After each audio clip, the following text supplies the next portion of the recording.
Wan Cina sebagai satu penjual rim, Wan Cina akan tolong korang pasang rim dekat kereta korang. Tetapi kalau korang jauh, susah nak datang ataupun tak boleh nak datang, ataupun dekat luar negara, ataupun di selain daripada bumi guys, Wan Cina bolehlah post rim untuk korang. So hari ni Wan Cina nak packing satu set rim untuk customer kita, TE37 yang paling mahal untuk 15 inci di kedai Wan Cina guys. Okay? So, jom kita buat packing dulu. Lepas tu kita terus post lah kepada customer.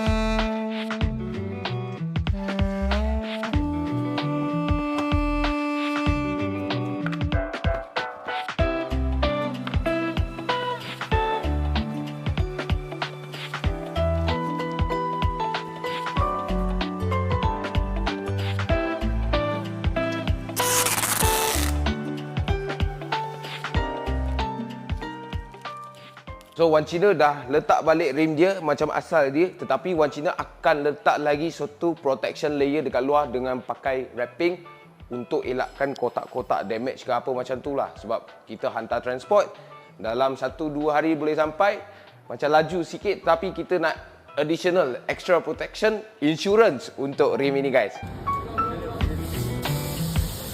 So guys, kita boleh nampak budak saya tengah tolong wrapping ni.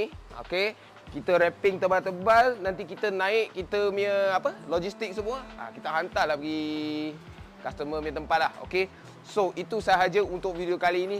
Kalau korang suka video kali ni, tolong like, share dan komen dekat bawah apa yang korang nak tengok seterusnya. Macam biasa, cari Wan Cina. Thank you guys.